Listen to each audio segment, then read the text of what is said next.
আসসালামু আলাইকুম, কেমন আছেন সবাই? আশা করি সকলে ভালো আছেন। তো এটা হচ্ছে সৌদি আরবের রিয়াদের মধ্যে, রিয়াদ শহরের মধ্যে পুরান একটা মার্কেট বাতা। কিন্তু আমার থেকে মনে হচ্ছে না আমি কোনো সৌদি আরবে আছি। আমার থেকে মনে হচ্ছে আমি ঢাকা কোনো মার্কেটে চিপাচুপার মধ্যে আছি, কারণ এখানে অনেক পরিমাণ মার্কেট আজনবী বলতে হচ্ছে বাংলাদেশি, তারপরে ইন্ডিয়ান, পাকিস্তান, এখানে অনেক ঘনবসতি। আর সবথেকে পরিচিত হচ্ছে বাতা নামটা। সবাই এই নামটা শুনলেই কিন্তু সকলে একটা পরিচিত হয় যে হ্যাঁ, আমি বাতা একদিন আসছিলাম। যারা সৌদি আরবে আসছে, যারা বিশেষ করে রিয়াদে আসছে, তারা সকলেই এই বাতা নামটা চিনে, কারণ এত বড় একটা মার্কেট। এখানে সব কিছু পাওয়া যায়, কম দামে পাওয়া যায়। তো আপনারা দেখতেই পাচ্ছেন এখানে অনেক পরিমাণ দোকান আছে, জুতার দোকান, কাপড়ের দোকান। এখানে সব থেকে কম দামে যে জিনিসগুলো বিক্রি করা হয়, এখান থেকে আমাদের বাংলাদেশিরা অন্যান্য যারা দেশের থেকে আসে এখান থেকে কেনাকাটা করে। দেখতে পাচ্ছেন কাপড়ের দোকান। তারপরে এখানে মূলত যে শুক্রবার বৃহস্পতিবার বেশি একটা মানুষ হয় রাত্রিবেলা, দিনের বেলা তো থাকে না। তো দেখতে পাচ্ছেন বাংলাদেশিরা কীভাবে ব্যবসা বাণিজ্য করতেছে, মনে হচ্ছে ঢাকার মতন। তো দেখতেই পাচ্ছেন। তো যারা এই সৌদি আরবে যারা আসছে, তা একবার হলো যারা সৌদি আরবে আসছে, তারা কিন্তু সকলের পরিচিত একটা নাম বাতা। তো দেখতে পাচ্ছেন আমাদের বাংলাদেশিরা এখানে অনেক পরিমাণ মানুষ আছে বাংলাদেশি। তবে আমি আজকে গেছি, হঠাৎ করে গেছি, যার কারণে যাওয়াটা পড়ে না, কারণ আমার এখান থেকে অনেক দূরই। এই হচ্ছে ব্যাপার। এটা হচ্ছে অনেকেই মিস করবে যারা সৌদি আরবে আসছে, বিশেষ করে চলে গেছে একবারের জন্য বা দেখতে পাচ্ছে না।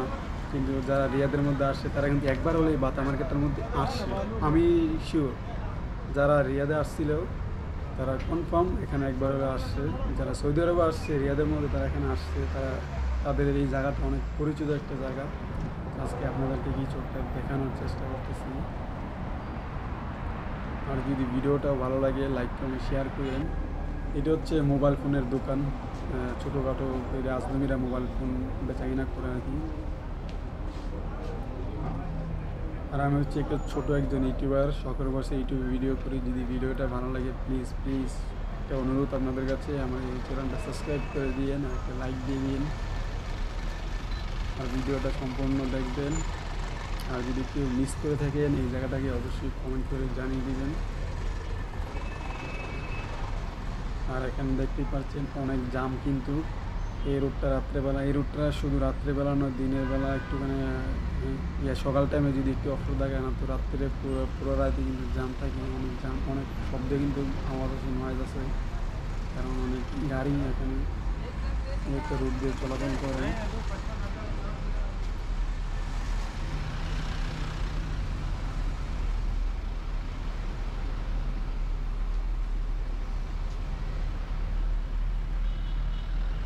এগুলো হচ্ছে এখানে দামি দামি ব্র্যান্ডের কিছু ক্যাপ, তারপরে জুতা, এগুলো বিক্রি করে এখানে, গেঞ্জি, এই আর কি।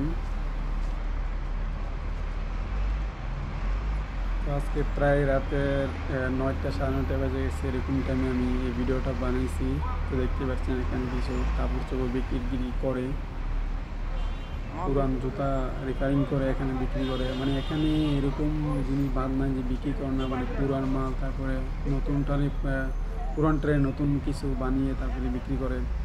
তারপরে এই আর কি, আরও এখানে সব কিছু পাওয়া যায়। অ্যাকচুয়ালি এটা বাংলাদেশের হিসাবে একটা কোনো একটা ভাবলেও আপনারা পারবেন, কারণ এখানে অসংখ্য পরিমাণ বাংলাদেশি মার্কেট। তারপরে এখানে বাংলাদেশি শাক সবজি জাতীয় কিছু আছে, সব কিছু কিন্তু এই মার্কেটটার মধ্যে পাওয়া যায়। তো এই ছিল আজকের ভিডিও। যদি ভিডিওটা ভালো লাগে লাইক কমেন্ট শেয়ার সাবস্ক্রাইব করবেন।